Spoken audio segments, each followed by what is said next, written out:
Haberá, ¿no? Sí, sí. Haberá concertos... Si non puse máis. Vale. Non, a ver, estás nunha clase, non? Se non tiveses erros non estabas aquí. Sí, sacámolo e imos coa corrección do exercicio que tiñamos pendente, vale? Natalí, cando queiras. O vendres vai vir a miña irmá de Bélxica, pero non é o bo momento, xa que vai xover e ela quere sol de España. Hola Breixo, que tal aló en Barcelona? Había tempo que non che escribía e apetecíame contarche un pouco como van as cousas por aquí. Ten 8 anos máis que eu. As clases de galego están a ser unha parte preciosa desta etapa. O único queixo que conoxo é a tetía. Tono, o profesor, é unha persoa estupenda. Transmite a súa paixón pola lingua cunha atención delicada para cada alumno. Básicas de queixos galegos. Todo en galego, non? Sí, todo en galego. Vale, chicos, en Galicia temos 4 denominacións, vale? E grazas ás súas clases puiden coñecer xente de todos os horizontes e sentirme agrupada dentro dunha comunidade.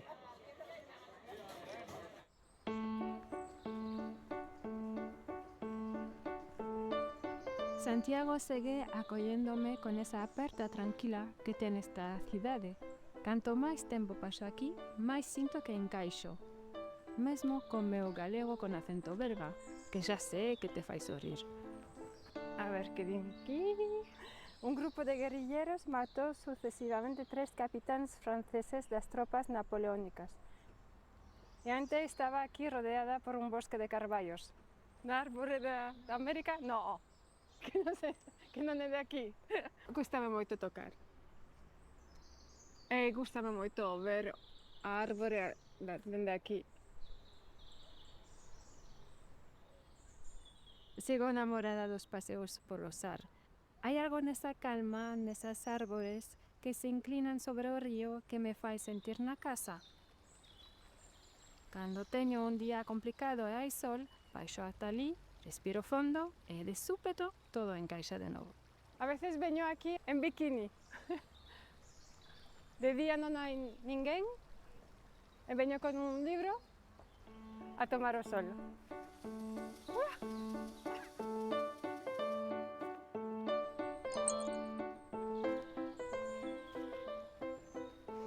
É Noelia, a miña parella lingüística, que me propoñe vernos este finde para unha conversa.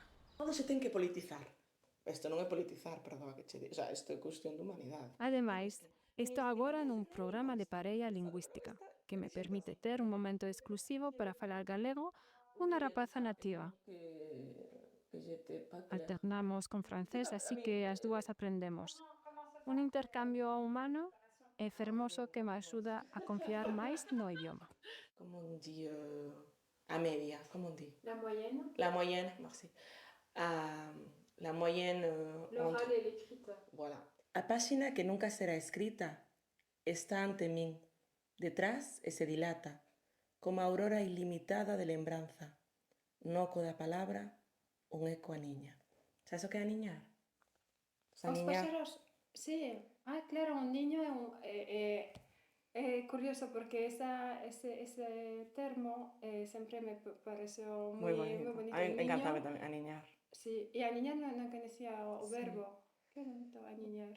Esta porta, aparte de ser por onde entraban os peregrinos do principal camiño, non, que é o francés, era tamén onde a cidade se rendía ao seu señor. Cando o novo arcebispo chegaba á cidade, era aquí onde se lle entregaban as chaves. Isto que todos coñecemos das chaves da cidade, isto ven da Idade Media. A muralla por riba, imos ver que tiña uns 2,5 metros, había uns 80 centímetros de parapeto e despois o exterior tiña merlóns, non? Os merlóns son, sabedes, verdade? Estos típicos dos castelos. Entón, para que non colapsara, había que evacuar a auga, non? Entón, estas son desagües da muralla, por eso non chegan arriba. No curso de galego facemos roteiros como o da muralla medieval de Santiago, que me aportou unha morea de datos que puiden aplicar logo. Como sabes, estudei turismo e este verán tocoume traballar de guía. Santiago ou fora?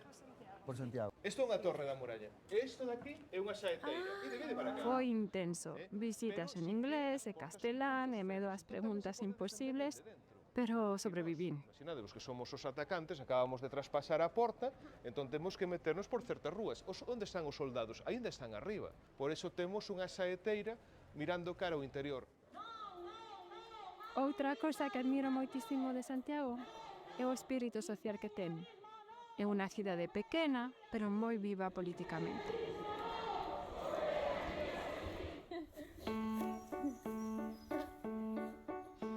A nivel laboral, sigo buscando o meu espazo. Algo que me nutra e no que poida medrar. Como unha idea de emprendemento cultural con amigas. Entre soños e proxectos utópicos seguimos creando, a ver que futuro trae. Realización, riqueza, iniciativa, naturaleza, familia, coherencia, independencia. O pimento como queiras, pero... Lembras a miña amiga Lucía? Sempre me fixo sentir como da familia. Os seus pais viven preto da estrada e o outro día pedinlles que me ensinasen a facer unas das miñas receitas galegas favoritas, a empanada. Quería estudiar. Debe ser o primeiro caso da historia en que o fillo ten que convencer os pais para ir estudiar. Pasei a tarde con eles, entre masas, historias e moitas risas. Estamos a salena farina, un pouquiño de pimentón choricero. Foi desas experiencias pequenas, pero tan entrañables que se che quedan cravadas. Podemos escribir algo, ¿no? Galego forever. Por favor, faladelle galego aos nenos. E os estranxeros tamén. Queremos aprender. Os que queiran, os que non, non. Pero moita xente quere aprender, eh? Os pais que son galego falantes, e os nenos cambian o idioma e pónselle a falar en castelán. É algo que a min dá moitísima tristeza, porque que lles estorba saber o galego e máis o castelán, a ver. O forno. Como está para baixo? Como sempre. Tiña 17 anos cando empezamos a salir xuntos e ti 15. E con 15 anos que non sabes nada da vida, Sí.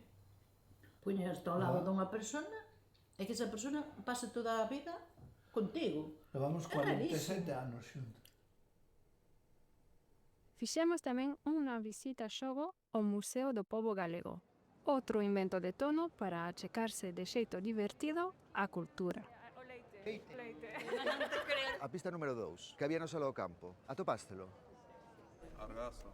Exacto, algas. Algas. No enunciado da pista di que se usaba para estercar. Entendedes iso? Que se usaba para abonar as terras. Tono pediume ler un discurso diante da tumba de Rosalía. Emocioneime moito. Queridos alumnos de galego e moi estimado profesor Tono, como me preguntaches, vou decir unhas palabras sobre os beneficios de poder falar unha lingua tan fermosa como o galego vinendo de fora. É un xeito de superar aquilo que primeiro resulta diferente e un anaco incómodo. É tomar a decisión de non marchar dun lugar cando a xente usa a súa propia linguaxe, pero senón facer ti o esforzo de entrar no seu mundo. Deixamos atrás moitísimos afecto, pero clase tras clase, actividade tras actividade, fomos sentindo que como se ian tecendo vínculos que nos axudan a levar esta morriña e a construir outro tipo de familia aquí. Normalmente cómese con patatas fritas pero, e con mayonesa, pero estamos a dieta todos, ¿no? Ai madre, que rico todo. E así rematou o curso Breixo entre empanadas, mexións a belga, muiñeras mutantes e moitas novas palabras que xa forman parte de min. Cando queiras vir visitarme, prometo levarte ao SAR, as librerías alternativas e a tomar un viño na Rúa do Vilar. Xa verás como Santiago tamén te conquista. Unha aperta grande a túa amiga belga en Compostela.